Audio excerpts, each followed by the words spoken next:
सर्वज्ञ श्री चक्रधर स्वामी की जय। आज आपल्या सत्संगाचा तिसरा दिवस आहे। पहिलं सत्र आहे सकाळचं। काल आपण बघितलं परमेश्वर प्राप्तीच्या अनुषंगाने आपल्याला नेमकं काय करावं लागेल, कोणती गोष्ट करायला आपल्याला किती कष्ट घ्यावं लागतात। आता तुम्ही अनुभवी माणसं आहे, शेती केली, संसार केला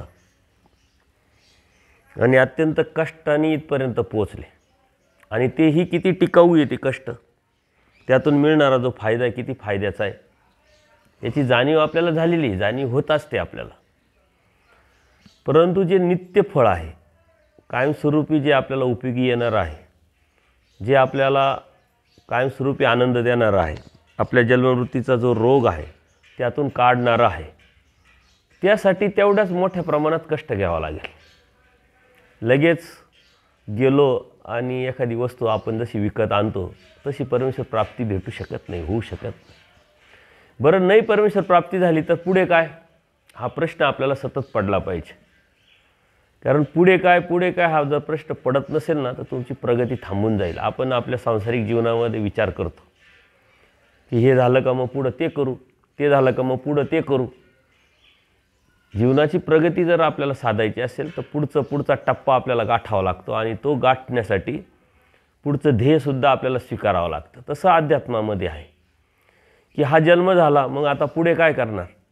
जर यदा कदाचित परमेश्वराने बोध दिला आहे, परमेश्वराची आपण भक्ती करतो आणि परमेश्वर नाही प्राप्त झाला तर मग पुढे काय, तर पुढे जन्ममृत्यूचा हा फेरा कंटिन्यू चालू राहणार आहे। आज संसार संपत नाही। युग धर्मामध्ये परमेश्वराने ह्या प्रत्येक युगामध्ये जीवाची वयोमर्यादा सांगितलेली आहे। सर्वात अगोदरच्या युगामध्ये कृतयुगामध्ये 1,00,000 वर्षाचं आयुष्य सांगितले, त्रेतायुगामध्ये 10,000 वर्षाचं आयुष्य सांगितले, द्वापार युगामध्ये 1,000 वर्षाचं आयुष्य सांगितलं आणि कलियुगामध्ये 100 वर्षाचं आयुष्य सांगितलं। ते तसं जर बघितलं आपण मानव जन्माच्या अनुषंगाने 1,11,100 वर्ष आपण मानव जन्मात जन्माला येतो आणि या मानव जन्मात जन्माला आल्यानंतर जे कर्म जोडतो त्या कर्मानुसार हे अनंत जे नरक आहे ते आपल्याला प्राप्त होत असतात। 100 वर्षाचंच आयुष्य कलियुगामध्ये, या 100 वर्षाच्या आयुष्यामध्ये 50 वर्ष तर आपले झोपेत गेले। राहिलेले 50 वर्षामध्ये आपण शिक्षण आहे, करिअर आहे, लग्न आहे, संसार आहे, या अनुषंगाने 5-25 वर्ष गेले। ते बी 100 वर्ष आपण जगलो तर, आणि म्हातारपण तर पकडलंच नाही आपण। 40-50च्या नंतर आपल्याला उतार वय लागल्यानंतर आपल्याला काही काम करता येत नाही, आपल्याला विचार करता येत नाही, म्हणजे राहतात काय आपल्या हातामध्ये, आणि राहिलेला तर हातात काहीच राहत नाही। परंतु या 100 वर्षाच्या आयुष्यात 50 वर्ष गेल्यानंतर राहिलेल्या 25 वर्षात का 50 वर्षात जे आपण कर्म करतो ते कर्म लाखो वर्षाचं भोगावं लागतं आपल्याला, लाखो वर्षाचं नरक असतं। परमेश्वर काय म्हणतात, एखादं असं छोटंसं कर्म आहे एका क्षणात होतं, परंतु निस्तारायला लाखो वर्ष त्याला लागू शकतात। याची जाणीव आपल्याला झाली पाहिजे।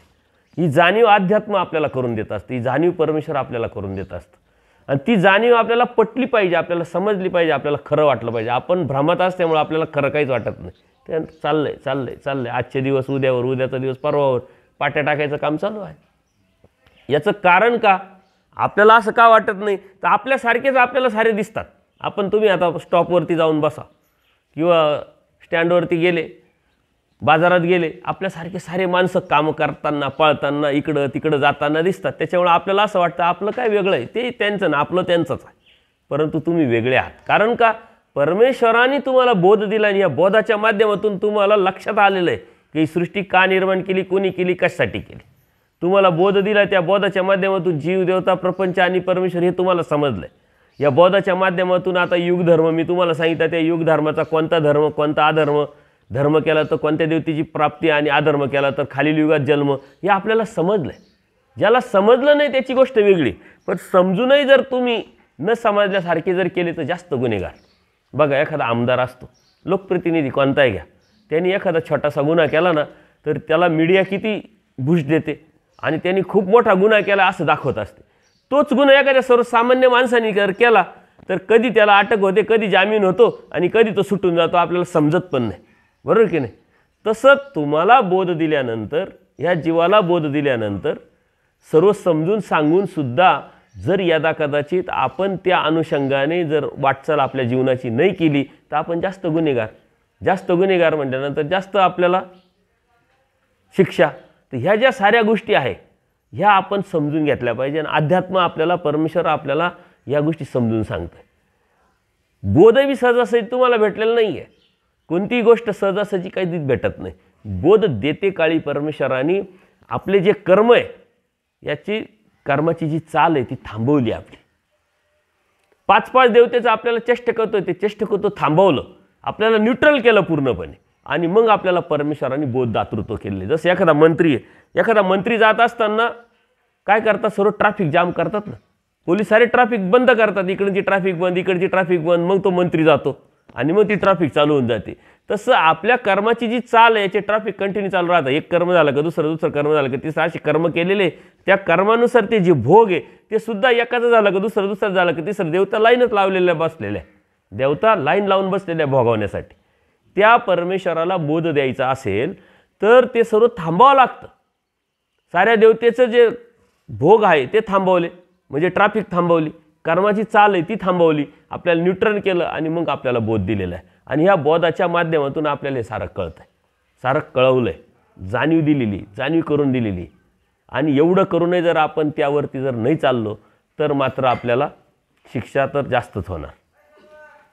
परमेश्वर प्राप्तीच्या अनुषंगाने काल आपण विचार केला की धर्म हा त्यागाशी निगडीत आहे, धर्म हा आचाराशी निगडीत आहे. धर्म काही भाजीपाला नाही, परमेश्वर काही भाजीपाला नाही, गेलो ना आपण घेतला आणि भेटला. हा आयऱ्यागायऱ्याचं काम नाही, कोणाचंही काम नाही, हे कोणालाही भेटत नाही. तुमच्या समाजामध्ये, तुमच्या जातीमध्ये, तुमच्या नातेवाईकांमध्ये, गावागावातल्या लोकांमध्ये, तुमच्या नातेवाईकांमध्ये, तुमच्या मित्रांमध्ये, तुमच्या ओळखींमध्ये असे किती लोक आहेत तुमच्या संपर्कात का जे अन्य. आणि असे किती लोक का त्यांना तुम्ही समजून सांगण्याचा कधीतरी प्रयत्न केलेला आहे की अरे परमेश्वर एक आहे, परमेश्वर भक्ती श्रेष्ठ आहे, तुम्ही काय करता आम्ही काय करतो, नेमका फरक काय. मग समजले का, ते समजून घेतलं का, ते बोध झाला का, त्यांना उपदेश झाला का. नाही होऊ शकत. परमेश्वराला ते द्यावं लागतं. परमेश्वराने दिल्याशिवाय ते भेटत नसतं. आणि परमेश्वर कधी देतो, अयतूक भूत भजन आपलं घडलेलं आहे, कळत न कळत. ते भजन आपल्याला घडल्यामुळं त्या योग्यतेचे आपण झालेलो आहे. आणि त्या योग्यतेचं आपण झाल्यामुळं परमेश्वराने आपल्याला बोध दिलेला आहे. आणि हा बोध आणि फक्त परमेश्वर प्राप्तीसाठी दिलेला आहे. सृष्टीची रचना त्याच्यासाठीच आहे, परमेश्वराची अवतार कार्य त्याच्यासाठीच आहे. उद्देश तोच आहे, दुसरा कोणताच उद्देश नाही आहे. देवाला काम नव्हतं मग चला फिरून येऊ आपण, असं नाही आहे. काही काम नाही म्हणून धरा आणि बोध द्या असंही नाही आहे. ज्या ज्या योग्यतेचा तो माणूस झाला आहे त्याला तुम्हाला सांगण्याची गरज नाही आहे, आपापच तो होईल. कोणाला कधी केव्हा परमेश्वर निमित्त करते सांगता येणार नाही. म्हणून परमेश्वर प्राप्ती ही त्यागाशी आणि आचरणाशी निगडीत आहे. आता तुमच्या डोक्यात काय, आचार म्हणजे काय, साधू संतांना त्यांनी आचार करा, आपला काय संबंध. कपडे घातले, त्याग केला, त्यांनी आचार करायचा. बरं, आचार आपल्या डोक्यामध्ये खूप मोठी भीती, खूप मोठा न्यूनगंड आहे की आचार म्हणजे खूप काही विशिष्ट बाजू, विशिष्ट ठिकाण, विशिष्ट काहीतरी अशी वस्तू आहे, असं काही नाही आहे. कारण धर्म आपल्या संस्काराशी निगडीत आहे, आपल्या हिताशी निगडीत आहे. त्याच्यामुळं आपण उठतो, बसतो, बोलतो, राहतो, ज्याच्याबरोबर फिरतो, तोच म्हणजे धर्म आहे, तीच म्हणजे आचार आहे. आणि परमेश्वराने आपल्याला ही आचार प्रणाली सांगितली साधकांसाठी. साधक कोण, जो साधा नामधारक असतो का ज्याला फक्त 5 नाम आहे, बाकी काहीच माहीत नाही आहे, तो सुद्धा साधकच आहे. त्याच्या पुढे जाऊन तो थोडासा अभ्यास करतो, तोही साधकच आहे. त्याच्या पुढे जाऊन वासनिक दशेत जातोय, तोही साधकच आहे. त्याच्या पुढे जाऊन दीक्षित अवस्थेत जातोय, तोही साधकच आहे. आटन विजन भिक्षा भोजन करणारे जे साधू संत ते बी साधकच आहे. फक्त पहिलीतला विद्यार्थी, 5वीतला विद्यार्थी, 10वीतला विद्यार्थी, फरक आहे की नाही. विद्यार्थी आहे, परंतु पहिलीतला, 5वीतला, 10वीतला, 12वीतला, इंजिनिअरिंगचा त्याच्या पद्धतीनं त्याची कॅपॅसिटी, त्याच्यानुसार त्याचा अभ्यासक्रम, त्याच्यानुसार त्याचा पेपर आणि त्याचं कष्ट, त्याला मिळणारी डिग्री. 5वीतला विद्यार्थी अभ्यास वर्षभर केला, परीक्षा दिली, काय करणार आहे, 6वीत जाईल तो. पण तोच इंजिनिअरिंगचा विद्यार्थी, त्याला डिग्री भेटणार आहे, त्याचं शिक्षण संपुष्टात आलेलं आहे. तसं विद्यार्थी सर्वच आहे, तसे साधकसुद्धा सर्वच आहे.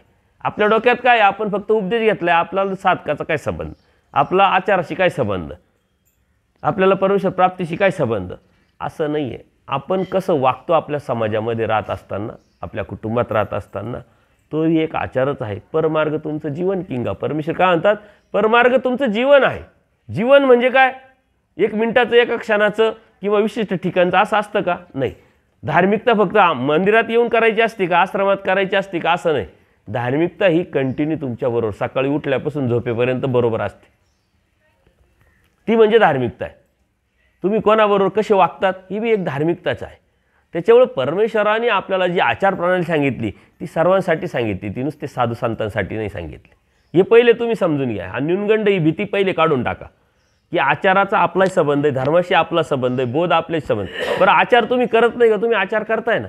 ज्या मिनिटाला तुम्हाला बोध झाला, उपदेश घेतला, त्या मिनिटाला तुम्ही काय करायला लागले? परमेश्वर भक्ती करायला लागले. परमेश्वर भक्ती करायला लागले म्हणजे काय करायला लागली? देवता भक्ती सोडली ना. हा एक आचारच आहे ना.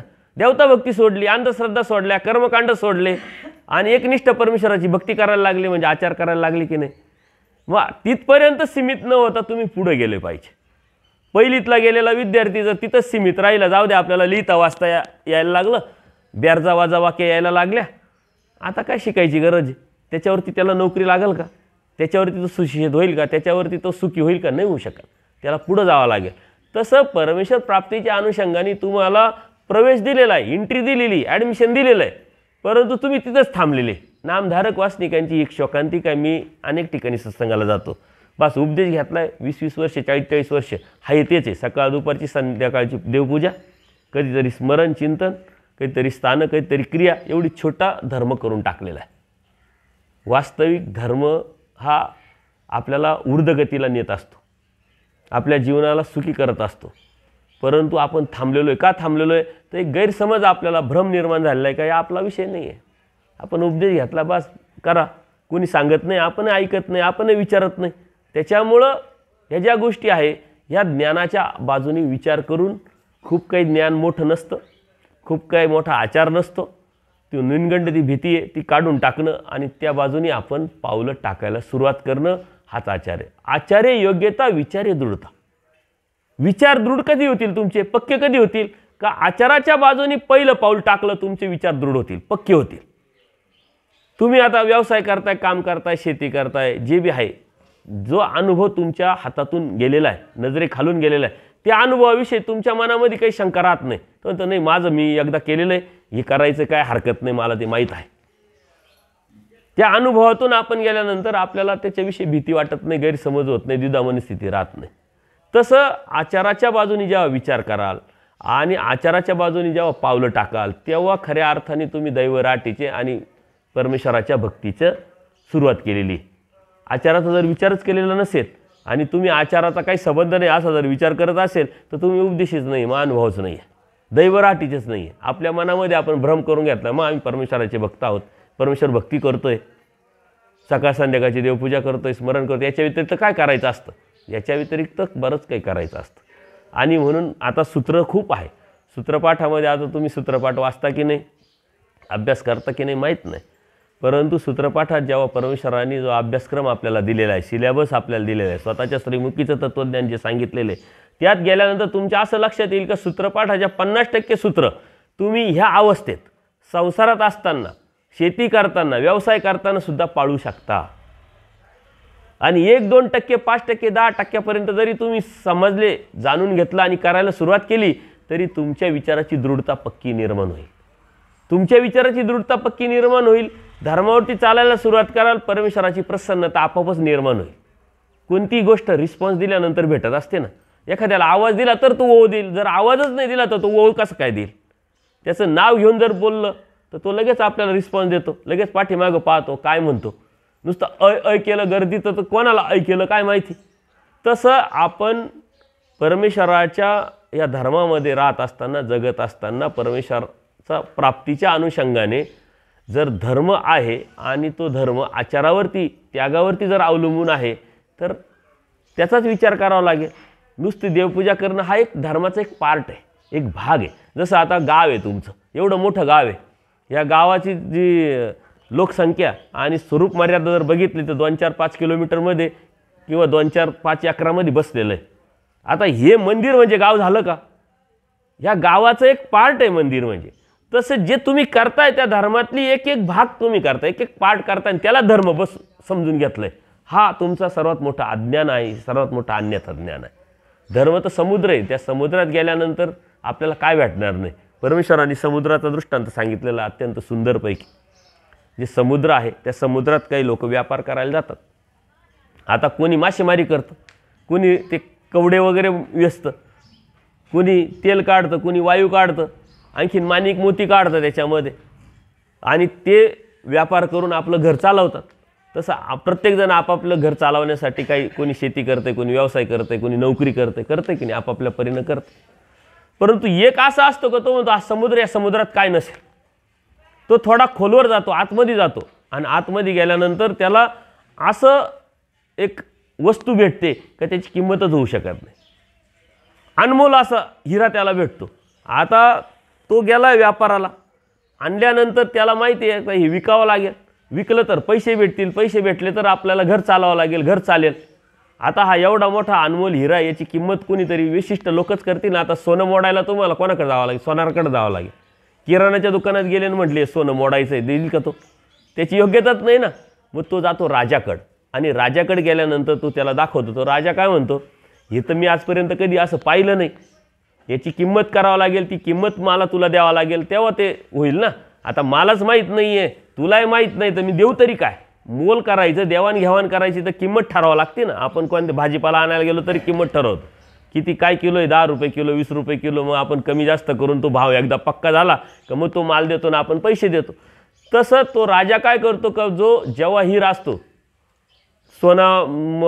सोन्याची पारख करणारा सोनार, हिरे माणिक मोत्याची पारख करणारा रत्नपारखी, त्या रत्नपारख्याला तो बोलवतो. रत्नपारख्याला ते बघितल्यानंतर तो म्हणतो अरे हा अनमोल हिरा आहे म्हणे, याची किंमतच होणार नाही म्हणे, याची जो किंमत करील त्याची जीभ झडेल म्हटले राजा. आता राजाला अडचण आली, जर किंमतच होत नाही याला द्यायचं कसं काय? तो म्हणे बाबा याची किंमतच होत नाही, हा तुला. आता किंमत होत नाही म्हटल्यानंतर कोणी विकतच घेत नाही ते, आणि विकत घेत नाही मग त्याला ओवाळणी पडते. लोक अरे एवढा अनमोल हिरा आहे, नुसता पाहायला भेटला आपल्याला, त्याला ओवाळणी टाकतात. आपण ओवाळणी टाकतो बघा बऱ्याच ठिकाणी, त्या ओवाळणीवरती त्याचं उत्पन्न चालू होतं आणि हिरा मात्र तसाच राहतो. तसं परमेश्वराने जो आपल्याला बोध दिलेला आहे, हा बोध म्हणजे अनमोल हिरा आहे, याची किंमतच होत नाही. का तर लाखो अनंत जीव किती आहे, अनंत आहे, त्याला विशिष्ट संख्या नाही आहे. तुमच्या गावाची लोकसंख्या तुम्हाला सांगता येईल की एवढी एवढी आहे, राज्याची सांगता येईल, देशाची सांगता येईल एवढी एवढी आहे, परंतु जीव तर अनंत आहे. कारण जीव प्राण्यांमध्ये आहे, जीव माणसांमध्ये आहे, जीव झाडांमध्ये आहे, जीव तृण मातेमध्ये आहे. हे नरक योनी आहे. 2 नरक आपल्याला स्पष्ट दिसतात, चलद्रूप नरक आणि स्थावर नरक. कोणाचं मन दुखवलं चलद्रूपाचं नरक लागतं, आणि चलद्रूपाची हिंसा केली तर स्थावरचं नरक लागतं. असे 13 भेदी नरक देवाने सांगितलेले. आणि हे पाहिल्यानंतर किडे मकुडे बघितल्यानंतर महादाईसा म्हणते देवा हे काय? म्हणले हे तर नरक आहे म्हणे, तुम्ही यात जाल म्हणे. बाई महादाईसाला भीती वाटते म्हणे, नको नको देवा यात नको जायला, नाही जायला तर येथीचं व्हा म्हटलं. येथीचं होईजे तर चुकेची, तुम्ही जर माझे झालात तर मात्र मी तुम्हाला चुकवील, मी तुम्हाला निसंशय नरकात जाऊ देणार नाही. श्रीकृष्ण महाराज काय सांगताय की अनन्य भावे जर मला शरण आला तर निसंशय मी तुला नरकात जाऊन देणार नाही, माझ्या धामाला घेऊन जाईल. आणि माझ्याकडे आला की तुला परत जन्ममृत्यूत जायचंच नाही, जाताच येणार नाही, मी तुला पाठवणार नाही, माझा आनंद मी तुला देईल. परमेश्वर सांगताय. परमेश्वराच्या श्रीमुखी आपल्याला हे तत्त्वज्ञान माहीत आहे, परंतु ते मिळवण्यासाठी आपल्याला काय करावं लागेल हे आपल्याला माहिती जर नसेल तर ते मिळणार कसं? कोणती वस्तू घ्यायची तर कोणत्या दुकानात भेटते, तिची किंमत काय, ती आपल्या किती उपयोगाची आहे ते आपण समजून घेतो, जाणून घेतो आणि मग आणून आपण त्याचा उपभोग घेतो.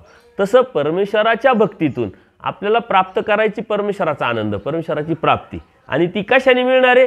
ती त्यागातून मिळणार आहे, ती आचरणातून मिळणार आहे. आता काल तुम्हाला सर्व समजावलं, नुसतं संकल्प सोडायचं तरी हात कापायला लागले. देव तर पाहिजे पण फुकट पाहिजे, असं होईल का? नाही पाहिजे. तुम्हाला सोयाबीन तर मिळालं पाहिजे, एकरातून 25 पोते का 40 पोते, पण पेरायचंच नाही, असं होईल का? होऊ शकत. त्यासाठी पेरावं लागेल. नुसतं पेरून चालेल का? मग तणनाशक आलं, खतं आले, पाणी आले, जे बी त्याची मशागत आहे ते करावं लागेल. बरं आलं पीक म्हणजे जर न काढताच भेटेल का? नाही, व्यापाऱ्याला द्यायचं, ते काढावं लागेल, ते काढून साफ करावं लागेल, मग विकलं तर मग आपल्याला 2 पैसे भेटतील. आपोआप काहीच होत नाही. कपडे धुवायचे तरी तुम्हाला मी सांगितलं, कपडे धुवायचे तरी प्रक्रिया करावी लागते, स्वयंपाक करायचा तरी प्रक्रिया करावी लागते, शेती करायची प्रक्रिया, नोकरी करायची प्रक्रिया, व्यवसाय करायची प्रक्रिया, कोणतीही गोष्ट आपोआप नाही होत. जर आपोआप कोणतीच गोष्ट होत नाही तर परमेश्वर प्राप्ती आपोआप होईल का? चला, घेतलाय उपदेशन, भेटला देव, करतोय गाठी, भेटला देव, ठेवतोय विडे, भेटला देव. देव काय भाजीपाला नाही. देव जितका सोपा आहे तितकाच अवघड पण आहे. ही कोणाचं आयऱ्या गैऱ्याचं कामच नाही आहे. मी तुम्हाला सांगत राहतो, हे सर्वात मोठं आव्हान आहे. जो सर्वसामान्य विचार काय करतो, सर्वसामान्य माणूस असतो, सर्वसामान्य नामधारक असतो, उपदेशी असतो किंवा अन्य सर्वसाधारण विचाराचे, ते काय म्हणतो, अरे काय सोपं आहे का, हे आपल्याच्याने होईल का, शक्यच नाही, असे म्हणणारी लोक तुम्ही आजूबाजूला पाहतात. मग कामाच्या बाबतीत असेल, शेतीच्या बाबतीत असेल किंवा धर्माच्या बाबतीत असेल, असे सांगणारे खूप राहतात. ते काय आपलं काम आहे का, सोपं आहे का ते? हा सर्वसामान्य विचार. थोडासा बुद्धिवादी विचार करतो, थोडासा विचार करतो, थोडासा पुढं जातो. तो म्हणतो, देवानी जर आपल्याला सृष्टी निर्माण केली, आपल्यासाठी बोध दिलाय, आपल्यासाठी परमेश्वराने अवतार घेतलाय आपल्यासाठी, तर मग अशक्य काही नाही आहे. परंतु हे अवघड आहे, आव्हान आहे, पण मिळू शकतं.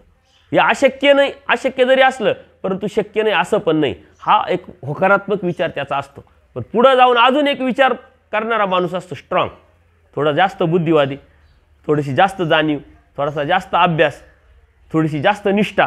तो काय म्हणतो, परमेश्वरी एक संधी आहे प्राप्ती करण्याची, धर्म एक संधी आहे. ती सर संधी दवडली तर परत कुठं भेटेल, कधी भेटेल सांगताच येत नाही. व्यावहारिक जीवनामध्ये आपण म्हणतो ना, अरे 4 रुपयाची वस्तू 2च रुपयात भेटते, घेऊन टाका, नाही तर मग ती परत भेटते का नाही. अशा वेळेस आपण लगेच निर्णय घेतो, पटकन ती वस्तू घेऊन टाकतो. का तर आपल्याला प्रॉफिट दिसलेला आहे, आपल्याला फायदा दिसलेला आहे.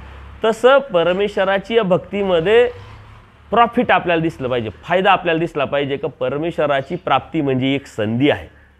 त्या संधीचं सोनं जर नाही केलं तर ती संधी पुन्हा येईल याची अजिबात गॅरंटी नाही. म्हणून परमेश्वर भक्ती करत असताना तुम्ही कोणत्या पद्धतीने विचार करताय आणि कोणत्या पद्धतीने वाटचाल करताय त्याच्यावरती सारी अवलंबून आहे. ती भक्ती तुम्हाला अवघड वाटते, ती भक्ती तुम्हाला आव्हानात्मक वाटते, का ती भक्ती संधी वाटते, याच्यावरती तुमची वाटचाल, परमेश्वर प्राप्तीची वाटचाल, परमेश्वरा भक्तीची, परमेश्वराच्या धर्माची वाटचाल ठरते. ही एक संधी. कारण बघा, आजूबाजूच्या लोकांकडे बघितलं, कितीतरी लोक अंधश्रद्धेत अडकले, कर्मकांडात अडकले. का भक्ती करताय माहीत नाही, कशासाठी करताय माहीत नाही, कोणाची करताय हे सुद्धा माहीत नाही. कोणाला विचारा, अन्य लोकांना, का तुम्ही का भक्ती करता, ते काय करायचं, शांती मिळावी, घरातलं सुख प्राप्त व्हावे. आता शांती मिळावी, सुख प्राप्त व्हावे, सुख आणि शांती कशावर अवलंबून आहे, पैशावर अवलंबून. त्याला कामच नाही आहे, 2 पैशाची तंगी आहे, त्यांनी किती धार्मिकता केली तर शांती मिळेल का, सुख मिळेल का, नाही मिळू शकत. त्याचा आणि धर्माचा अर्थार्थी संबंध नाही, ती एक मानसिकता आहे फक्त. परंतु ते उत्तर चुकीचं देतोय का, तर तो त्याचा उद्देशच तो आहे. दुसऱ्याला विचार, तुम्ही कोणाची भक्ती करता, XYZ या देवतेचं नाव सांगितलं, त्या देवतेचं नाव सांगितलं. बरं, त्यांची तुमची ओळख, मी तुम्हाला डायरेक्ट, जरी तुमची माझी ओळख नसली तर डायरेक्ट तुमच्या गावात आलोय का, काहीतरी संबंध आहे ना, आपले ऋणानुबंध संबंध आहे. अच्युतपंथी, अच्युत गोत्र आहे आपण. अच्युत गोत्र म्हणजे काय, कधी न संपणारं गोत्र. गोत्र म्हणजे नाथ. तुमचं ना आमचं जे नाथ आहे ते कधी न संपणारे, कालही होतं, आजही आहे, उद्या कुठंतरी आपण भेटणारच आहोत. पुढच्या जन्मात, पुढच्या सृष्टीत कुठंतरी भेटणार. मागं कुठंतरी भेटलेलो आहे आपण, खेटलेलो आहे एकामेकाशी. म्हणूनच परत योग आलेला आहे. आपल्या घरातलं कुत्रंसुद्धा ऋणानुबंध संबंधाशिवाय, बैल, गाय, म्हैस ऋणानुबंध संबंधाशिवाय येत नाही. ज्या घरात आपण जन्माला आलो काहीतरी ऋणानुबंध संबंध आहे, देणं घेणं आहे, म्हणूनच आलेलो आहे आपण. आपोआप कधीच होत नाही. इथं आलोय तर काहीतरी कॉन्टॅक्ट आहे, काहीतरी संबंध आहे म्हणून आलेलो आहे. तसं परमेश्वराचे संबंध आपले कालही होते, आजही आहे आणि उद्या राहणारच. जर राहणारच आहे तर सर्वात मोठी संधी आपल्याला परमेश्वराने दिलेली बोधाच्या माध्यमातून, त्याची किंमतच होत नाही. ती प्राप्ती का करू नये, आणि ती प्राप्ती कशातून भेटते, त्यागातून, आचरणातून. मग त्याग काय खूप मोठा आहे का. तुम्हाला काल मी आव्हान केलं की विडे तर तुम्ही खूप वाहिले, परमेश्वराची भक्ती तर खूप केली, परंतु का करताय, कशासाठी करताय, आणि त्याचं पहिलं पाऊल म्हणजे काय. तरी जर तुम्हाला हिंमत होत नसेल तर परमेश्वर प्राप्ती होऊ शकत नाही. जर प्राप्ती होत नाही तर जन्ममृत्यू, नरक तर आहेच आहे, दुःख तर आहेच आहे. आज आपण त्रसलो पाहिजे. का त्रस निर्माण झाला, कामं कमी आहे का, अडचणी कमी आहे का, प्रॉब्लेम्स कमी आहे का, कष्ट कमी आहे का. पूर्वी आता खूप सुख आहे, लोकांमध्ये पूर्वी पाणी शेतीला भरायची तरी अडचण, धान्य आज गिरण्या आहे, गहू नेऊन टाकले पीठ येऊन जातं. पूर्वी या बायांना काय त्रास आहे, पहाटे 4ला उठून काय करायचं, जात्याने पीठ काढायचं, खाऊ घालायचे, पाणी व्हायचं, किती त्रास होता. आणि एवढा त्रास सहन करूनही जर संसाराचा त्रस तुम्हाला निर्माण झाला नाही, याचा अर्थ तुम्हाला तेच आवडतंय. देवाने त्यासाठी सांगितले काकसुकराचा दृष्टांत. कावळा असतो, कावळा तुम्ही पाहिलेला असेल, तो त्याचं खाद्य काय माहिती आहे का, घाण. आपण टाकलेली घाण ते त्याचं खाद्य आहे. तो त्या घाणीवर बसतो आणि तो खायला सुरुवात नाही करत. कधीतरी पहा तुम्ही, तो चोच आहे ना, चोचीने इकडे तिकडे ती घाण साफ करतो आणि आतली खाण्याचा प्रयत्न करतो. त्याच्या मनातली मानसिकता काय आहे, ही वरची घाण आहे आणि खालचं आतलं चांगलं आहे. आता घाणीच्या त्या गंजावरती बसल्यानंतर आतही घाण आणि बाहेरही घाणच. पण त्यांनी ती मानसिकता काय करून घेतलेली आहे, बाजूला करा आणि आतलं खा. त्या घाणीत घाणच राहणार आहे. त्यांनी वरचं खाल्लं काय खालचं खाल्लं काय. तसं डुक्कर आहे, तुम्ही डुक्कर पाहिलं असेल.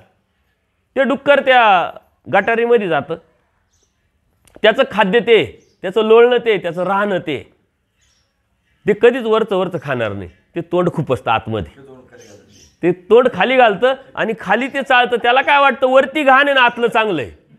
तसं हे जे वरचं आहे ना, आपण बाजूला करायचा प्रयत्न करतो. म्हणजे काय करतो, या संसारामध्ये अध्यात्म करायचा आपण प्रयत्न करतो. या संसारामध्ये परमेश्वर भक्ती करायचा प्रयत्न करतो. या संसारामध्ये परमेश्वर प्राप्तीचे आपण स्वप्न पाहतो, महत्त्वाकांक्षा करतो. परंतु संसार हा अस्थिर सांगितलेला आहे परमेश्वराने. अस्थिर ब्रह्मवाणी आहे. अस्थिर म्हणजे काय, की जो कधी स्थिर होणार नाही, कधी स्थिर होत नाही. बघा तुम्ही सहज विचार करा, तुमचं जे वय होतं ना 17, 18, 19, 20, आता त्यावेळेस लग्न लवकर व्हायचे. तुमच्या त्या वयामध्ये तुमची महत्त्वाकांक्षा काय होती, का काही नाही, स्वतः राहायला घर व्यवस्थित असलं ना बाद झालं, समाधानी होते तुम्ही, आहे की नाही. परंतु घर झालं, कष्टाने खूप पैसा कमवून थोडं कसं तरी तुम्ही घर केलं राहण्यासारखं, मग तुम्ही समाधानी झाले का. घर झालं, परंतु घरामध्ये मग TV पाहिजे, कारण TV आला होता तोपर्यंत. मग TV झाली, बास झाला, आता नाही नको. मग TV आल्यानंतर तुम्हाला काय वाटलं, गाडी पाहिजे एखादी फिरायला. मग मोटरसायकल घेतली, मग आता काही नको. पण मन राहिलं का तिथं, नाही. मग 4 व्हीलर पाहिजे, पोरांचं शिक्षण पाहिजे, पोरगा इंजिनियर झाला पाहिजे, डॉक्टर झाला पाहिजे, त्याला बिझनेस पाहिजे, घर अजून मोठं पाहिजे. हे जे अस्थिर आहे, जी सेफ्टी नाही वाढतच राहते. कारण परमेश्वराने सांगितलं अस्थिर आहे. हा ना, अस्थिर संसार स्थिरतेकडे नेण्याचा आपण प्रयत्न करतोय. आणि तो प्रयत्न म्हणजे कर्म करतोय. ते कर्म दुःखाला आणि पापाला मूळ आहे. कारण का, आपण ती कर्म करत असताना पाप करतोय, असंग करतोय. जे अस्थिर ते स्थिरतेकडे नेण्याचा प्रयत्न करतोय, म्हणजे कर्म करलं आणि तेच पाप आणि दुःख आहे म्हटले. परमेश्वर म्हणता संसारामध्ये, प्रपंचामध्ये या 3 गोष्टी नसत्या ना, संसार जर अस्थिर नसता, पाप नसतं, दुःख नसतं, म्हटले मुक्तीची गरज नसती, तुम्हाला ही सृष्टी निर्माण करून मला यायची गरज नसती, त्याच्यातच मस्त असतो. परंतु ते अस्थिर, पापाला आणि दुःखाला मूळ असल्यामुळं संसार निस्सार सांगितलं आहे काकसुकराच्या दृष्टांताच्या पद्धत. म्हणून त्याच्यात राहून जर तुम्ही परमेश्वर प्राप्तीचे स्वप्न पाहत असतील, ती सर्वात मोठी तुमची गल्लत आहे, सर्वात मोठा भ्रम आहे. यातून पहिले बाहेर पडायचं. असं काही नाही की आत्ताच लगेच. परमेश्वराने सांगितलं कुष्ठरोगाचा दृष्टांत, तुम्हाला त्यागाचे तर 4 प्रकार सांगितलेले. ज्याला कळालं तो लगेच निघतो. पूजनीय भांडारेकर तुम्हाला माहीत असेल, स्वामी श्री चक्रधर त्यांच्याकडे भिक्षेला गेले. आता अनंत ब्रह्मांडाचा नायक भिक्षेची गरज आहे का. परंतु त्यांना अर्थता निर्माण झाली का, सत्य काय, मुक्ती कशात आहे, आपली हित कशात आहे, आपलं भलं कशात आहे, ही त्यांना इच्छा निर्माण झाली आणि ते शोधायला लागले. अर्थता निर्माण झाली. देव स्वतः गेले, म्हणले पाठीमागील फांकी पहा, पाठीमागच्या पानावर बघा. ज्यांना ते पाहिजे होतं स्वामी श्री चक्रधरांचं म्हणजे परमेश्वराचं लक्षण, ते त्यांना दिसलं. ते म्हटले अरे बापरे, माझ्या मनातलं ओळखणारे हे कोण, आणि हे माझ्या मनातले ओळखणारे तरी का भिक्षा मागताय. ते म्हटले काळ याच्यावर रुसला का, हेच काळाला घेऊन फिरताय, हे माझे हितक्षे. उठले लगेच. पाणी तापायला बायकोनी ठेवलेलं होतं, सकाळची वेळ होती आंघोळीला. ती उठली, ती म्हणे अहो कुठं चालले, गरम पाणी आंघोळीला. ते म्हटले थांबा, आता मी ज्यांचं होतं त्यांच्याबरोबर चाललो. आत्तापर्यंत भरपूर केलं ना, आत्तापर्यंत भरपूर कामं केले, कर्तव्य केले, काय पाडायचे ते पाडले कर्तव्य. आता ज्यांच्याबरोबर तेव्हा चाललो, त्या बी आता सुसंस्कारी म्हणून त्या थांब म्हटल्यावर थांबल्या. आता होईल का तसं? आता तर डायरेक्ट बाबावरच दांडकं घेऊन निघतील. तुम्हाला काय काम आहे का? आमचं काय आणि तुमचं काय आहे? हां, तुम्ही म्हणता त्याग करा आणि त्याग करा, असं कुठं असतं काय? संकल्प सोडा असं कुठं असतं काय? म्हणजे जर त्यागच करायचं होतं लग्न कशाला केलं? लग्न 50 वर्षापूर्वी झालेलं राहतं आणि त्याच्यावरून बाई भांडती, असे आम्हाला अनुभव आहे. आणि एखादी बाई अधिकाराची असते तर हा म्हणतो की मग लग्नच कशाला केलं जर तुला संसार करायचा नव्हता तर? संसार झालेला राहतो, अजून काय राहिले बाकी. परंतु देवाने सांगितलं पुरुष होऊन असावे, पुरुषार्थाच्या अनुषंगाने सांगितलं. हिरायसा नावाच्या भक्तवत्या स्मृतिस्थळामध्ये नवरा बायकोने एकच मुलगा. तो मुलगा अजून लहान होता, त्यांना जाणीव होती, बोध होता, ज्ञान होतं, कळालं त्यांना. त्या हिरायसाने काय केलं माहिती आहे का? हिरायसा म्हणजे आपला धर्म स्त्रियांनी खूप पुढं नेलेला आहे, खूप मोठा केलेला आहे. स्त्रियांमध्ये जे पुरुषार्थ आहे तो पुरुषांमध्ये सुद्धा पुरुषार्थ राहत नाही. परंतु त्यांना ते कळालं पाहिजे, फक्त त्यांना ते समजलं पाहिजे. ते साऱ्या संसाराचा गाडा चालवतात, घरच्या आडी अडचणी चालवतात, नाथे गोथे सांभाळतात की नाही, आपल्यापेक्षा खूप काम करतात. पण त्यांना धर्म जर एकदा कळाला तर देवही प्राप्त करू शकतात. हिरायसा ते पंडित बास त्यांच्या नवऱ्याचं नाव, ते काय म्हटले माहिती आहे का? मुलगा एक, त्याच्या लग्नासाठी दोघांना थांबायची गरज आहे का? म्हणे मग काय करायचं? म्हणे एक तर तुम्ही थांबा, नाही तर मी थांबते. काय करायचं बोला. हे कोण म्हणते? हिरायसा म्हणते. मी जाते संन्यास घ्यायला, नाही तर तुम्ही जा, बोला काय बोलायचं. पुरुष चॅप्टरच असतात, ते म्हणते तू जा, मी राहतो. हिरायसानी त्या संधीचा फायदा उचलला. म्हटले ठीक आहे, परंतु मी जाईल आणि तुम्ही काय कराल? म्हणजे मी लग्न करतो, मुलाचं लग्न झालं लगेच येतो म्हणे. बघा बरं म्हणे, शब्द द्या, नीट लक्षात ठेवा, भान ठेवा, नाही तर याच्यात अडकून जाल. हिरायसा गेली, आचार्यांजवळ अनुसरली. जरी अनुसरली असली, संन्यास घेतला असला, आचार जरी करत असली, तिचं लक्ष कुठं होतं? आपला मुलगा मोठा होईल, त्याचं लग्न होईल आणि मग हे सुद्धा येतील. हे कशासाठी? त्यांच्यावरती संशय घेत होती का? नको दुसरं लग्न करायला? असं नाही आहे. ती भलं पाहत होती, हित पाहत होती की माझं हित झालं, यांचं हित झालं पाहिजे, हे नको संसारात पडायला, नको नरकात जायला. त्याच्यामुळं तिचं लक्ष इकडं होतं. मुलाचं तर लग्न झालं, हे काही आले नाही. आता आपल्याला कसं राहतं, लग्न झालं की तोपर्यंत उत्साह राहतो, नंतर आपल्याला दुसरे वेध लागतात. कशाचे? नातवाचे. खेळवायचं, डोक्यावर उठवायचं, इकडं जायचं, तिकडं जायचं, शाळेत नेऊन घालायचं, शाळेत घेऊन यायचं, ते स्वर्गसुख. वा वा क्या बात. अडकले, संपले. आता आपल्या मुलाचं लहानपण आपण केलं, मोठेपण आपण केलं, लग्न आपण केलं, त्याला आईबाप आहे ना, ते करतील ना त्यांचं.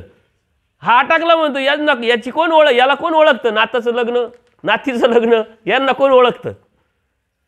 आपण आपल्या मुलाचं केलं तर ते त्यांच्या मुलाचं करणारच आहे ना, ते टाकून देणार आहे का? मुलाचं लग्न झाल्यानंतर त्या मुलालाही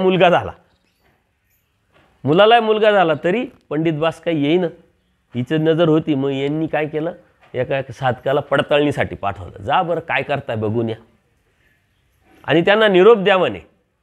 ज्या चुलीची खीर खाली त्या चुलीची राख खायला थांबले का म्हणे? कशासाठी थांबले? आणि मग जेव्हा गेल्यानंतर तो निरोप भेटला, म्हटले आता कोपले, आता तर जावंच लागेल. म्हणजे असा धाक पाहिजे.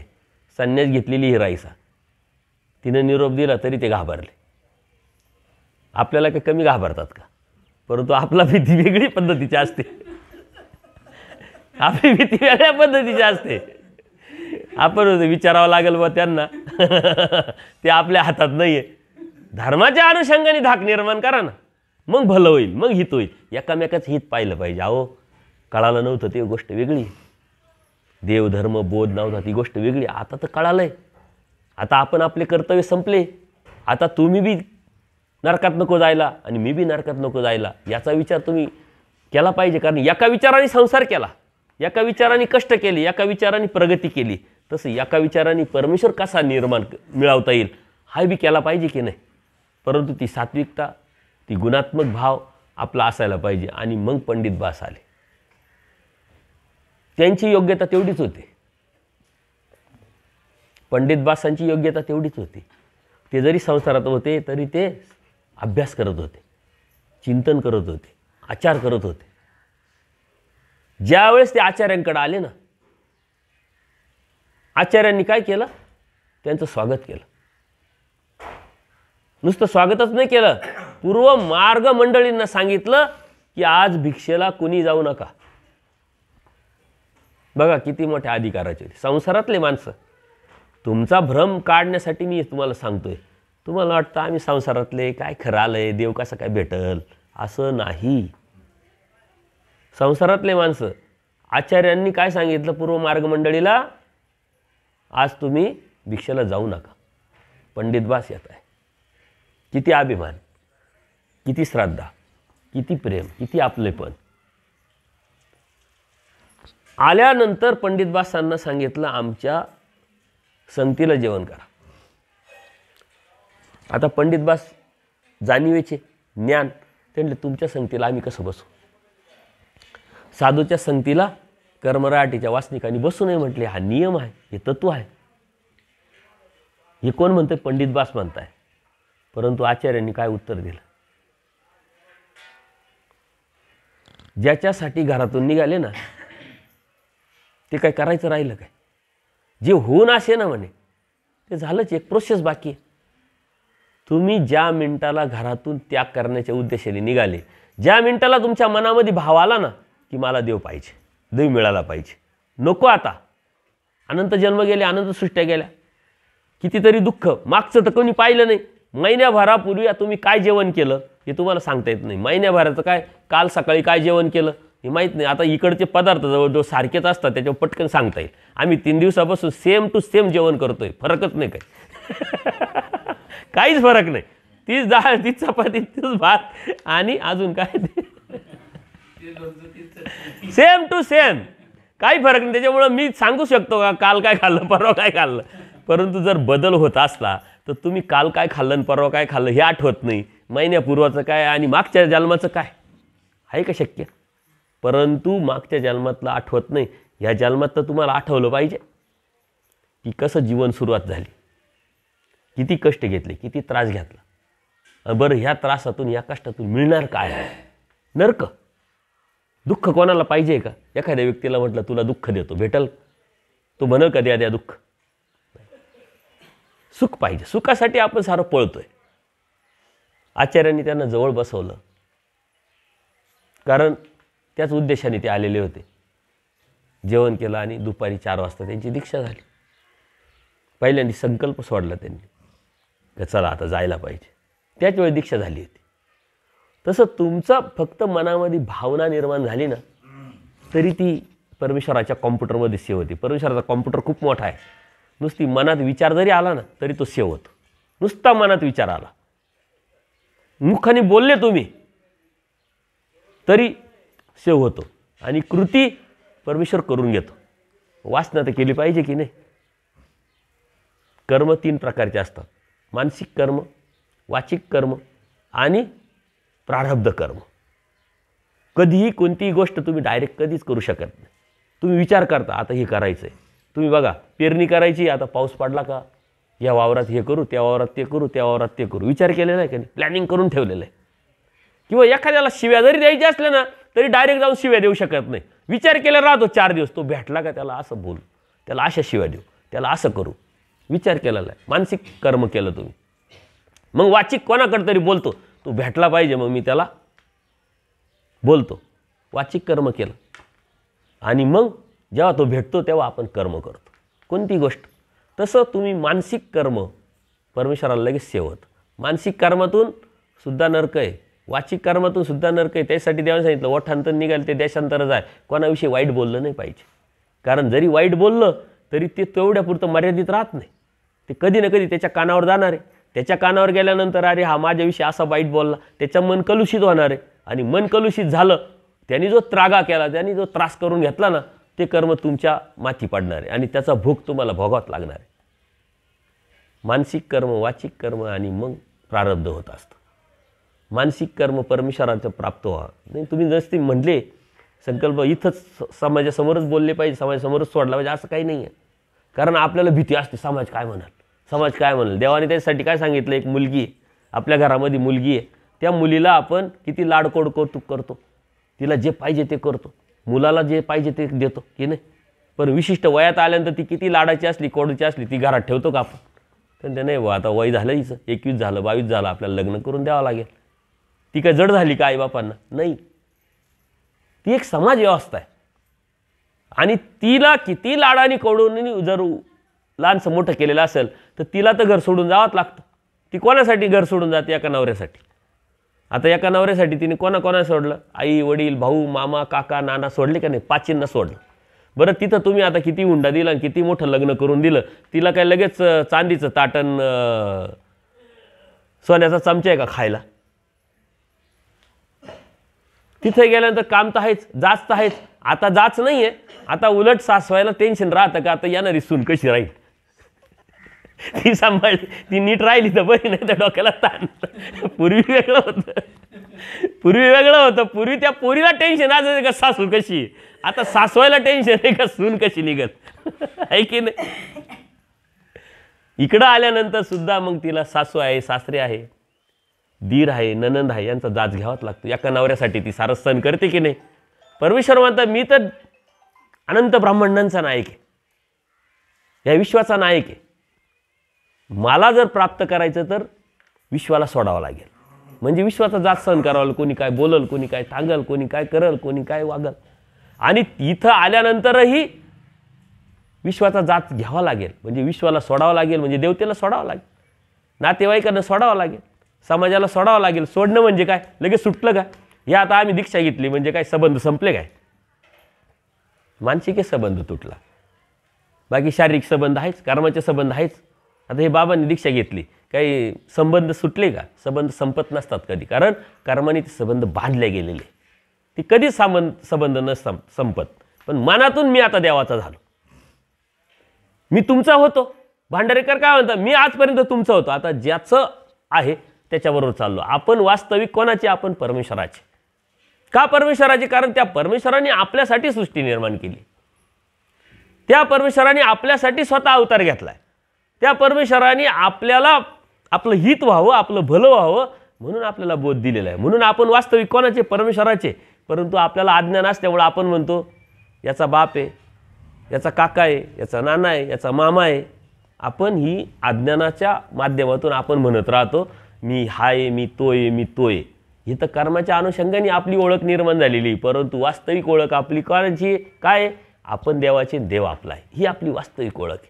आणि या ओळखीतून आपल्याला परमेश्वर प्राप्त होण्यासाठी परमेश्वराने जी धार्मिकता दिली, त्या धर्माचा विषय आहे त्याग, विषय आहे आचरण. आचरण खूप मोठं नसतं. आता तुम्ही ह्या समाजात राहत असताना आचरण काय करू शकत नाही का?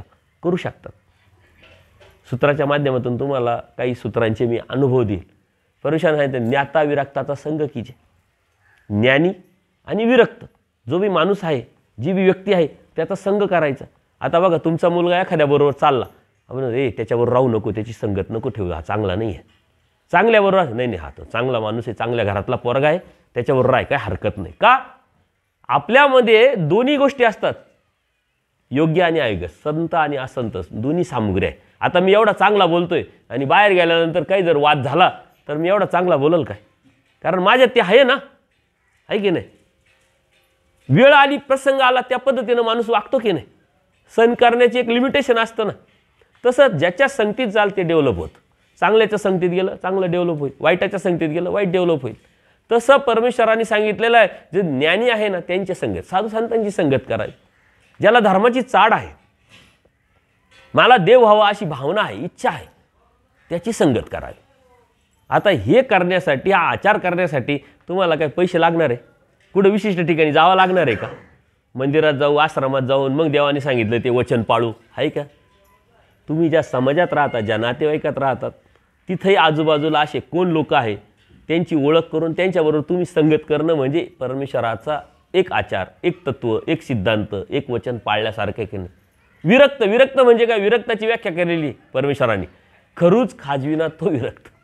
आता खरूज झालेला नाही. आता बाबांना माहीत असेल लहानपणी खरूज व्हायच्या, आजारच व्हायचा, आणि तो खरूज असा रोग होता की जेवढी खाजवली तेवढी आणखीन उठायची आणि खाजवावं तर लागायचंच. परमेश्वर काय म्हणता? खरूज खाजविना तो विरक्त. खरूज झाली पण जो खाजवत नाही, ज्याचं मनावरती ताबा आहे, तो मात्र विरक्त आहे. खरूच खाजविना म्हणजे काय आता? म्हणजे याच्या त्याच्या डोक्यात पडत नाही, याच्या त्याच्या घरात डोकवत नाही, याच्या त्याच्याविषयी बोलत नाही, तो खरूच आहे. काही लोकांना सवय असते बघा, तुमच्याजवळ आलं का याचं सांगल त्याचं सांगल, साऱ्या उटाळे काटाळे साऱ्या गावाचे भाऊबंदकीचे नातेवाईकांचे घरातले सांगत बसल. ही खरूच आहे, ही खरूच आहे, हे लक्षात घ्या. आपण रिस्पॉन्स दिला का तो आणखीन जास्त सांगतो, आणि आपण रिस्पॉन्स नाही दिला का म्हणतो आपल्या कामाचं नाही, मग दुसरीकडे जातो, मग तिसरीकडे जातो. किंवा विनाकारण कोणाचं सुख न पाहणारा व्यक्ती, चांगलं सुखी चाललंय ना, जळणं, त्याला काहीतरी संकटे निर्माण करणार, काहीतरी दुःख निर्माण करणार, आजूबाजूला अशा प्रवृत्तीचे लोक असतात. तो विरक्त आहे का? विरक्त कोण आहे? काय करायचं आपल्याला? माझा देव भला, मी भला, माझा धर्म भला आणि माझा परमेश्वर भला, मला दुसरं काय करायचं? काय चाललंय समाजात, कोण हा बोलतो असा, कोण कसा वागतो, याच्याशी काही मतलब नाही. तुम्ही आले तरी हिताचंच सांगणार, देवाचंच सांगणार. बोलायचं परमेश्वराच्या धर्माचंच, ऐकायचं परमेश्वराच्या गुणगानच, पाहायचं परमेश्वराचं अच्युतपंथी अच्युत गोत्र जे बी आहे ते परमेश्वराचे श्रीमूर्त तेच आठवायचे. तो विरक्त. आतून अभिलाषा, आतून स्वार्थ, कोणाचं तरी चांगलं न पगवणं, कोणाविषयी वाईट विचार करणं, कोणाविषयी वाईट बोलणं, हा विरक्त असू शकत नाही. हा खरूज आहे, ही सर्वात मोठी खरूज आहे. एक खरूजवाले लय लोक राहतात आपल्या आजूबाजूला, ते ओळखायचे आणि त्याच्यापासून दूर राहायचं. पैसा लागणार आहे का तुम्हाला? बघा, दुसरं वचन पाळू शकता की नाही तुम्ही? ज्ञाता विरक्ताचा संघ सोपा आहे, उलट आपली फायदाच आहे. धर्माच्या अनुषंगाने, समाजाच्या अनुषंगाने, उलट तुम्ही कोणाबरोबर राहता त्याच्यावरती तुमची ओळख आहे. एखादा वाईट माणूस, चोर आहे, भामटा आहे, खोटा आहे, साऱ्या समाजात त्याची अशी ओळख आहे, आणि त्याच्याबरोबर तुम्ही राहता. तुम्ही तसे नाही आहे, परंतु समाज काय समजल? काय याच्याबरोबर राहतो याचा अर्थ हे असेच आहे. तुम्ही लाख लोकांना ओरडून सांगितलं नाही हो मी तसा नाही आहे, मी फक्त बरोबर राहतो, पण तरी कोणी विश्वास ठेवल का? नाही ठेवणार. तर तो चोर आहे म्हणजे याचा अर्थ तू त्याच्याबरोबर राहतो, तू चोरच आहे. म्हणजे आपण कोणाबरोबर राहतो याच्यानुसार आपली ओळख असते. कोण आपल्याबरोबर राहतो याच्यानुसार त्याची ओळख असते. म्हणून आपण कोणाबरोबर जायचं, कोणाबरोबर राहायचं, कोणाबरोबर संबंध ठेवायचे, हे परमेश्वराने सांगितलेले हे तत्व आहे. हे तत्व पाळलं म्हणजे धर्म, तत्व पाळणं म्हणजे आचार करणं. हा आचार काही पैसा देऊन मिळेल का? विडे व्हावा लागेल का? याच्यासाठी काही खर्च करावा लागेल का? काही करावं लागत. हा आचार तुम्ही करू शकता. आणि ही आपण समाजात दृष्टिकोनातून ही वागत पण असतो की नको वाईटाची संगत. आपण मुलांना सांगत असतो वाईटाची संगत नको करू बाबा, कोण डोक्याला ताण करून घेतं, आपण लय कष्टातून उभं केलं आहे, वाईटाची संगत केली, तुला व्यसन लागलं, दारू प्यायला लागला, मांस मच्छी खायला लागला, इतर देवी देवतीची भक्ती करायला लागला, इकडे तिकडे कर्मकांड करायला लागला, अंधश्रद्धा करायला लागला, तर वाटलं होईल तुझंही बिन घराचंही बी. आपण जपतच असतो ना, तो आपल्या धर्माचा आचार आहे. जे वाईट प्रवृत्तीचे लोक आहे त्याची संगत सोडणे हा धर्माचा आचार आहे. गोड बोला. परमेश्वर काय सांगतात? महात्म्यानी प्रिय वक्ते व्हावे. आता महात्मे म्हणजे काय साधू का? सशाला देवानी महात्मा म्हटलं की नाही? वाघाला महात्मे म्हटले की नाही? सालबर्डीची लीळा तुम्हाला माहीत आहे. ससा आला देवाच्या आधाराला मांडीखाली, देवानी काय केलं? खूप मोठं तत्वज्ञान सांगितलं काय? ते जे पारधी होते त्यांना काय पहिले कान फुकले, नंतर तत्वज्ञान सांगितलं का देवाने? सामाजिक दृष्टिकोनाच्या माध्यमातून जे जे गरजेचं आहे ते कोणी असो. आता काल 2 बाया आल्या होत्या, बाबा काय म्हणणे आडपान काय? आपण काय खूप मोठं तत्वज्ञान सांगतोय का? तसं काही त्यांनी खूप मोठा गुन्हा केला असं जर आपण त्यांना वागणूक दिली तर ते जवळ तरी येतील का आपल्या? त्यांना आपण हिनवलं तर एक फक्त खबरदारी म्हणून बाबांनी मला टोकलं किंवा समजावलं किंवा माहीत असावं म्हणून. परंतु असं काही नसतं. एक तर तुमच्याजवळ कोणी येऊ शकत नाही. काहीतरी संबंध असेल, संधान असेल, तुमचे विचार जुळत असतील, समजत असेल, तुमच्यावर श्रद्धा असेल, भाव असेल तर तुमच्याजवळ येईल. नाही तर नकोच. एक तर पूर्वी काय म्हणायचे लोक? मानवांचं तोंड पाहू नये. का पाहू नये? त्यांना समजतच नव्हतं नेमकं मानव करतोय काय, कोणत्या देवाची भक्ती करतोय, कशी करतोय. तुमचा आचार हेच परमेश्वराच्या धर्माचा प्रचार आहे, प्रसार आहे. तुम्ही चांगले वागले, चांगले वागले, चांगले बोलले, चांगले राहिले. समाजाने असं म्हटलं पाहिजे का मी कामाला चाललोय, एखाद्या मानवाचं तोंड पाहिलं का माझं काम होईल. ही बदलायची जबाबदारी आपल्यावर आहे. पूर्वीसारखी परिस्थिती नाही राहिली. 4 गोष्टी कळायला लागल्या, लोकांना माहीत व्हायला लागलं की श्रीकृष्ण भक्ती एकनिष्ठ भक्ती करतात मानव. कोणत्या देवीदेवतेची भक्ती करत नाही, कुठं प्रसाद खात नाही, कोणत्या मंदिरात जात नाही. का जात नाही? ते एकनिष्ठ परमेश्वराची भक्ती करतात. कोणी सांगितली एकनिष्ठ भक्ती? श्रीकृष्ण महाराजांनी सांगितली, भगवद्गीतेमध्ये सांगितली, स्वामी श्री चक्रधरांनी सांगितली, लीळाचरित्रात सांगितली. म्हणून ते एकनिष्ठ भक्ती करतात, ते परमेश्वराची भक्ती करतात. हे आता समाजाला माहीत झालं आहे, परंतु समाजाला दाखवायचं सांगायचं काम आपल्या कृतीतून झालं पाहिजे, आपल्या आचारातून झालं पाहिजे. खूप मोठा आचार नाही, महात्म्याने प्रिय वक्ता व्हावे. हे आपलं पारनेर लोणी जे आहे, त्या पारनेर लोणीची ती लीळा आहे. देव बरोबर आचार्य आणि असे 3-4 वेळचा टायमिंग आहे. देव जातात, देव गेल्यानंतर तिथं एक महादेवाचं मंदिर आहे. त्या महादेव मंदिराचा जो पुजारी असतो, गुरव, पूर्वी गुरव म्हणायचे त्यांना, पुजारी असतो, तो पुजारी नेटकंच आपली आपली पूजापाती करून निघाला होता. आता परमेश्वर काय सांगतात आचार्यांना?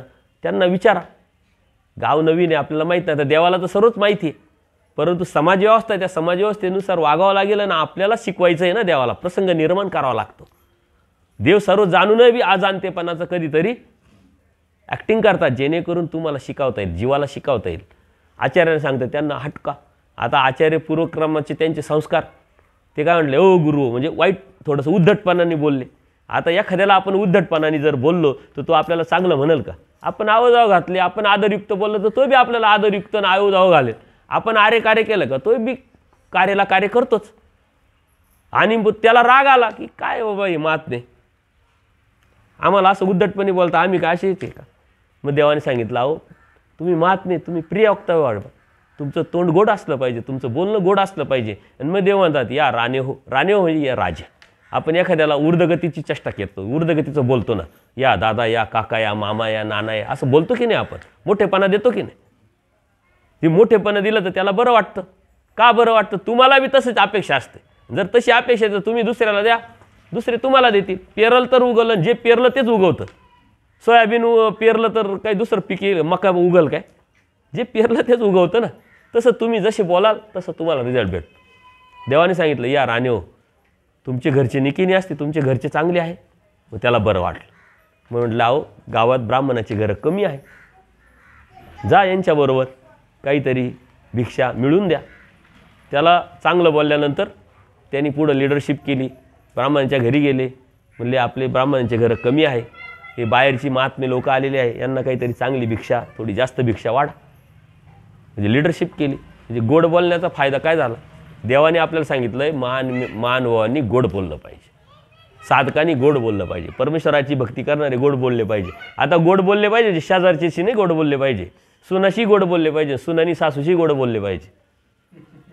साऱ्या दुनियेशी आपण गोड बोलतो ना, आपल्या घरातून नीट बोलतो. सुरुवात आपल्या घरातून केली पाहिजे. एक प्रेम असलं पाहिजे, एक परमेश्वराचं धर्माचं नातं आपलं निर्माण झालं पाहिजे. भावानी भावाची नीट वागलं पाहिजे, शेजारशाची आपण नीट वागलं पाहिजे. आपण इकडं खूप मोठ्या तत्वाच्या गोष्टी करतो, शेजारशाची आपलं जमत नाही, बायांचं तर अजिबात जमत नाही. आमच्या कचरा का टाकला आणि मला पाहूनच बोलत होती, झाली कटकट सुरू. शेजारच्याशी आपलं भांडण नको, तो मानभाव. प्रेमाचे संबंध तो मानभाव. भावकीत आपले संबंध तो मानभाव. जो भावकीत चांगला तो गावात चांगला, आणि जो गावात चांगला तो समाजात चांगला. लोक म्हणायचे पूर्वी, ज्यांनी भावकीचं खाल्लं तो गावाचं खाईल, आणि ज्यांनी गावाचं खाल्लं तो धर्माचं खाईल, देवाचं खाईल, आणि तो नरकात जाईल, असं म्हणायचे की नाही पूर्वी लोक. ह्या ज्या गोष्टी आहे ह्या धर्माच्या अनुषंगाने आपण पडताळायच्या राहतात. समाजात राहत असताना कसं वागायचं, कसं बोलायचं, हेच तत्व आहे, हाच आचार आहे. गोड बोलणं म्हणजे धर्म. आता गोड बोलायला आपल्याला काही पैसा लागणार आहे, कुठं विशिष्ट ठिकाणी जावं लागणार आहे असं नाही. समाजात आपण गोड बोललं पाहिजे. महात्म्याने सत्यार जेव्हा हवे, म्हणजे नैतिकता धर्माचा पाय आहे. खोटेपणा नको, भामटेपणा नको, चोऱ्या माऱ्या नको, दुसऱ्याची घेण्याची प्रवृत्ती नको, हे नैतिकता आहे. हा धर्माचा पाय आहे, मूळ पाय. असंच आचार्यांना एकदा असंच एका गावात गेल्यानंतर पारावर लोक बसलेले होते. देव म्हणतात काहीतरी व्यवस्था करा. ते पारावर गेलेल्या लोकांना सांगतात, आम्ही महात्मे आलेलो आहे, साधू आहे, देव आहे आमच्याबरोबर, आमची काही व्यवस्था करा भिक्षेची. म्हटले, तुम्हाला काय काय पाहिजे सांगा. आता माणूस विचारतो ना काय पाहिजे. म्हटले, काही नाही, कोणी फलाहारी आहे, कोणी दुधाहारी, म्हणजे कोणी दुधाचे पदार्थ खातो, कोणी फळच खातात म्हणे आमच्याकडे. असं आहे का? आता त्यांनी जसं सांगितलं तसं यांनी गोळा केलं, फळं आणले, दूध आणले, हे ते देवासमोर ठेवले. देव म्हटले, हे काय? म्हणजे यांनी सांगितलं कोणी फलाहारी कोणी दुधाहारी, मग आम्ही आणलं, फलाहारीवाल्यांना फळं आणले, दुधाहारीवाल्यांना दूध आणलं. देव म्हणतात, इथं कोण फलाहारी कोण दुधाहारी? जे भेटलं ते खाणारे माणसं तुम्ही जे आहे ते खरं बोललं पाहिजे म्हणे. असं अनैतिक बोललं हे धर्माचा पाया नाही. नैतिकता, विश्वासार्हता निर्माण करणं समाजामध्ये. कालही बोललो तुम्हाला, समाजामध्ये आपली विश्वासार्हता निर्माण झाली, समाज आपल्याला चांगला म्हणला तर देवाला विश्वास निर्माण होईल ना, तर देव आपल्याला चांगलं म्हणेल ना, तर देव आपल्याला भेटेल ना. आपण समाजात राहताना चांगलं वागायचं नाही, चांगलं बोलायचं नाही आणि देवप्राप्तीचे स्वप्न जर पाहत असेल तर शक्य तरी आहे. आपल्याला प्रॅक्टिकल म्हणून देवाने आपल्याला समाजात पाठवलेलं आहे. समाजात आपण कसं राहतो, कसं वागतो, समाज आपल्याकडे कोणत्या भावनेने पाहतो, कोणत्या विचारांनी पाहतो, कोणत्या दृष्टीने पाहतो, त्याच्यावरती परमेश्वराची प्राप्ती ठरत असते. म्हणून आचार हा काही साधू संतांनी करायचा नसतो. उलट समाजात तुम्ही राहता जास्त, तुम्ही व्यवस्थित वागले तर महानुभाव संप्रदायाची एक वेगळी ओळख समाजाला होईल. आम्ही जर गेलो ना तर लोक म्हणतात महानुभाव, कारण कपड्यावरून लगेच लक्षात येतं.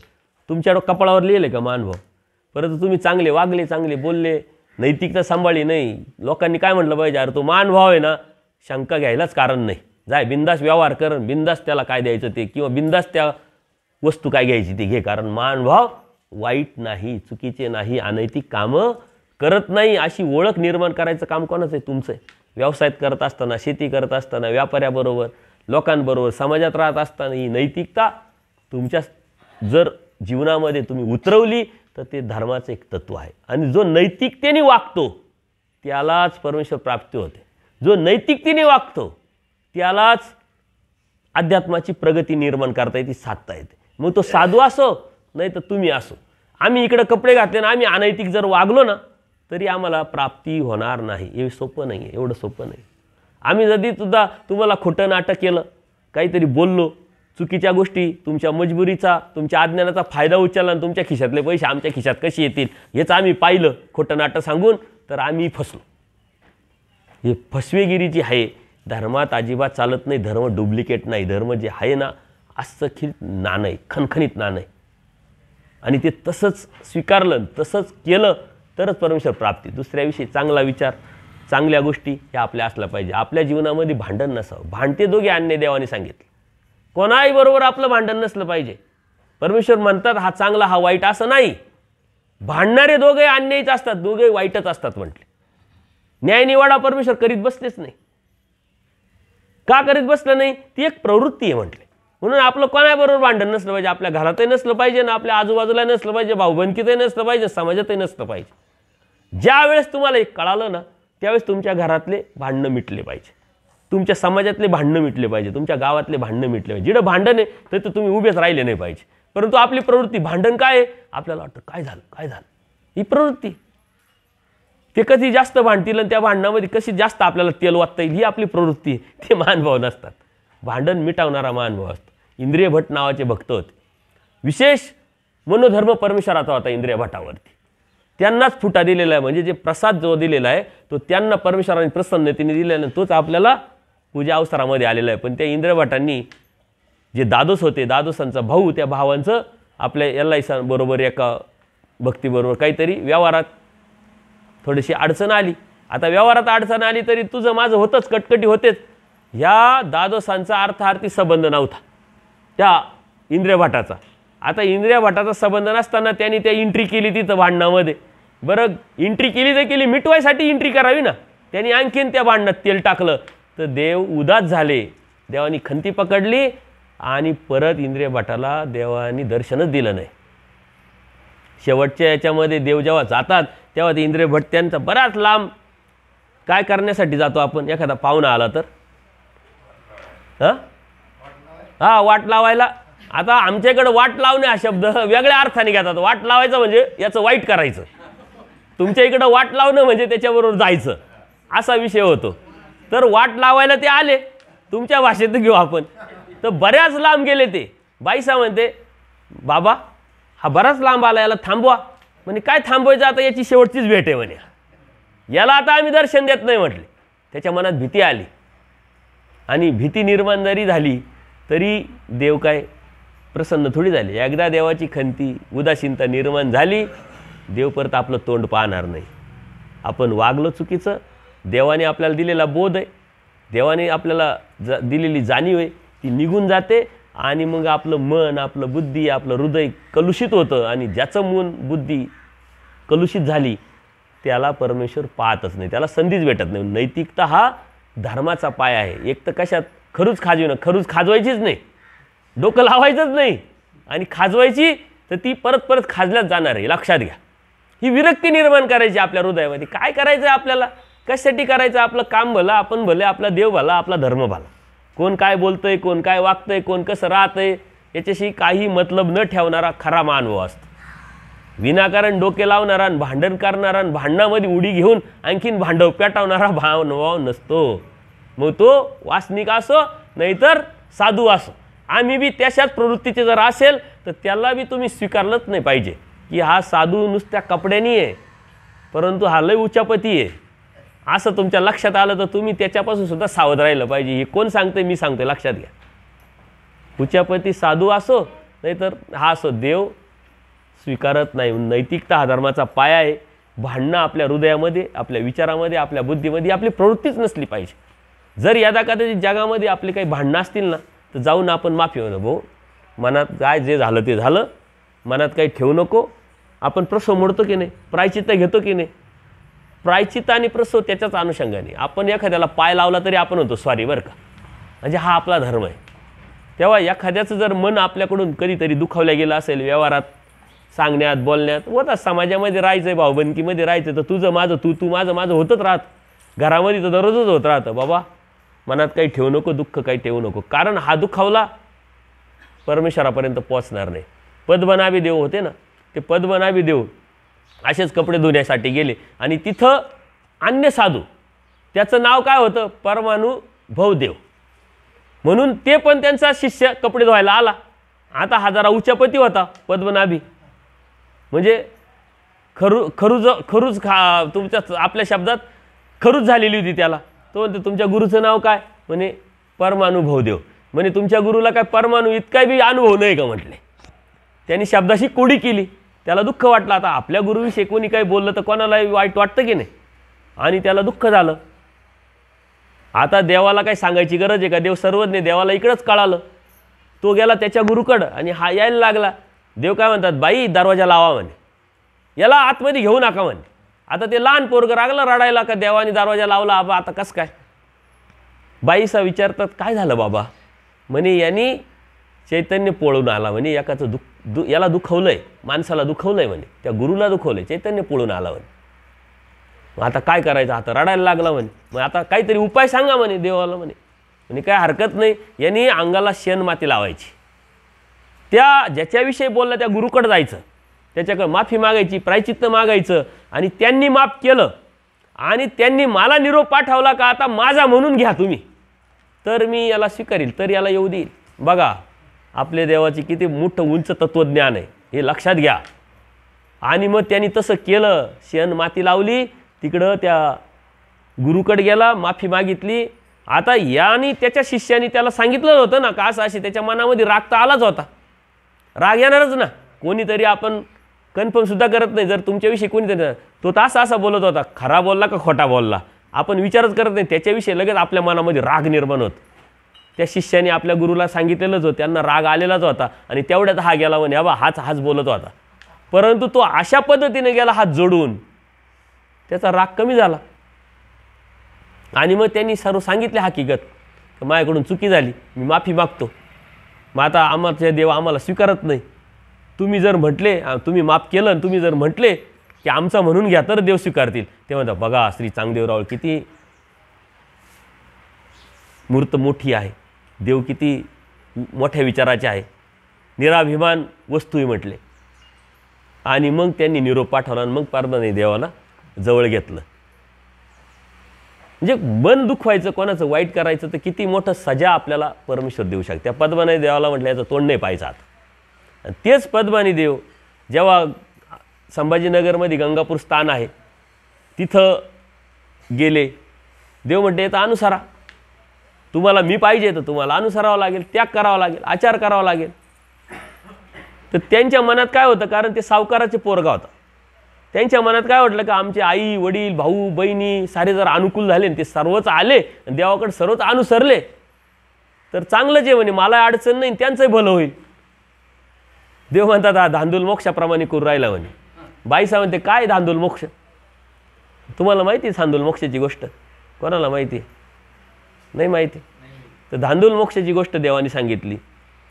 तर बाईसा म्हणते, काय बाबा धांदूल मोक्ष सांगा. म्हणे एक गावामध्ये शेतकरी असतो, तो गरीब असतो, सर्वसाधारण शेती, त्याचं जगायचं काम चालू. आणि त्या शेतीमध्ये त्यांनी लावले होता कापूस, कपाशी. तुमच्या इकडे होतं का कॉटन? तर तिथं दररोज कोणतं तरी जनावर यायचं आणि खायचं, त्याचं नुकसान करायचं. त्याला वाटलं सलग शेती एक तर छोटी, गरीब परिस्थिती, त्याच्यात कोणतं तरी जनावर येतं आणि खातं आहे म्हटल्यानंतर आपल्याला भेटेल काय हातात. तो गेला रात्री राखणीला. आता रात्री राखणीला गेल्यानंतर तिथं कोण येत होतं? डायरेक्ट इंद्राचा ऐरावत, म्हणजे हत्तीच यायचा खायला, डायरेक्ट स्वर्गातूनच. त्याला लक्षातच आलं नाही हे कोण म्हसाड आली म्हणे माझं शेत खायला. त्यांनी काय केलं, त्या म्हशीची शेपूट पकडली. त्याला वाटलं आता ही शेपूट पकडली म्हणजे ही बरोबर याच्या मालकाकडे जाईल, मालकाकडून आपण आपली भरपाई करून घेऊ का. तुझी म्हैसने माझं एवढं नुकसान केलं आहे. आपल्याकडे बी एखादं जनावर आलं तर आपण त्या मालकाला मागतो की नाही, की बाबा ते द्या, पूर्वी पांजरापोळ होते तुमच्याकडे आहे की नाही. असं जनावर जर काही आलं नुकसान केलं तर त्याला धरायचं आणि त्या पांजरापोळमध्ये टाकायचं. आणि तो माणूस यायचा, मग पांजरापोळ गेलं का मग ते पांजरापोळ न्याय निवाडा करायचा की याचं काय नुकसान याला देन, मग तुझं जनावर घेऊन जाय. आता परिस्थिती आमच्याकडे नाशिकला होतं तसं, आजही आहे. तुमच्याकडे असलच, नाही तर गावकीचं न्याय निवाडा करायची आहेच. आता यांनी त्या धरलं त्या हत्तीचं शेपूट. आता तो ऐरावत तो उडाला वरती. उडाला गेल्यानंतर हायवी गेला तिकडं, इंद्राची सभा चालू. हा माणूस तिथं गेला आणि गेल्यानंतर तो ओरडायला लागला का हो. आणि आता तो अज्ञानच ना, त्याला काही कळतच नाही आपण आलोय कुठं काय केलंय. तो तुमच्या मसाडीनं माझं सारं नुकसान केलं म्हणे, हे शेत खाल्लं ते शेत खाल्लं म्हणे, माझं ती भरपाई द्या म्हणे मला. ते सारे पाहतच राहिले काय प्रकार आहे. मग ते इंद्राला समजलं का म्हणे या म्हणे घाबरू नका, तुमचं काय असेल ना ते भेटल म्हणे, तुम्हाला हे सोनं किती न्यायचं ते घेऊन जा म्हणे भरपाई. त्याला तर सोरटच लागली, त्या भारी काम झालं. त्यांनी भरपूर सोनं नेलं म्हणे. आता आलो खरी पण जाऊ कसं म्हणे, आता जसं आला तसंच जायचं आणि आमचा जो हत्ती याला खाऊ द्यायचं तुमचं शेत, काय टेन्शन घेऊ नका, तुमचं काय नुकसान होईल ते मी देईल. असं आपल्याला कोणी भेटलं पाहिजे. आपण पण आपलं तेवढं नशीब नाही ना. ही गोष्ट देवाने सांगितली तर म्हणे काय हरकत नाही. मग त्या हत्तीच्या शेपटाला त्यांनी धरलं, परत तो खाली आला. आता असं काही भेटल्यानंतर माणूस सांगत सुटतो का. घरात आला तो, मग त्याची परिस्थिती बदलली, राहणीमान बदललं, खाणं बदललं. आपल्या हातात काहीच नसतं तरी आपण द्रव्य असते ते माझे 4 पैसे आपल्याकडे येणारे किंवा आलेले का आपलं लगे राहणीमान वागणं बोलणं सारं बदलतं. अजिबात बोलायचं नाही. आपण लगेच आयटीतच चालतो, एकदम भास निर्माण होतं. आपल्या डोक्यात हवा जाते ना 2 पैसे भेटल्यानंतर, तर ही हवा त्याच्या डोक्यात गेली. त्याचं राहणीमान वागणं बोलणं सारं बदललं. आता शेजारी एक म्हातारी होती आपल्या आईसारखी, ती हुशार. तिनं लक्षात आलं की याचं वागणं बोलणं बदललं आहे, याचं राहणीमान बदललं, याचे नवे कपडे आले, याच्या घरामध्ये गोडधोड खायला लागले. म्हातारीनं गोड गोड बोलून त्याला बोलवलं. म्हणे बाबा इकडे ये रे म्हणे. म्हणे काय झालं नेमकं. आता माणसाला असं काही झालं सांगायची खुमखुमी राहतीच. ते म्हणजे आई तुला माहीत नाही असं असं झालं म्हणे. त्यांनी सारी कथा सांगितली. आता त्या म्हातारीला खरं वाटेल का, काय येड्यात काढतो का म्हणे. मी म्हातारी जरी झाले माझे केस काय असेच सफेद नाही झाले म्हणे, लय पानकाळे पाहिले मी, असं काही खोटं सांगू नको. आता त्याला वाटलं सलं खरंच सांगतो तरी म्हातारीला खरं वाटानं. मग तू याला सांग त्याला सांग त्याला सांग. आता कोणाला खरं वाटेल का असं का मी हत्तीला धरून स्वर्गात गेलो तिथून सोनं आलं म्हणे. मी खरं आम्ही कधी मानू, जेव्हा तू बी आम्हाला घेऊन जाशील तर आम्ही खरं मानू म्हणे. चालेल काय हरकत नाही, आज संध्याकाळी सारे तयार राहा म्हणे. सारे तयार राहिले, त्याच्या शेतात गेले. ठरल्याप्रमाणे हत्ती आला, खायला लागला. म्हणे मी आता हत्तीची शेपट धरतो, तू माझं पाय धर तू माझं पाय धर. ती मोठी शेपूटच तयार झाली आणि हत्ती उडाला. हत्ती उडाल्यानंतर सारी लाईनच उडाली ना वरती जायला. आता म्हातारीनंच पाय धरेल होते त्याचे.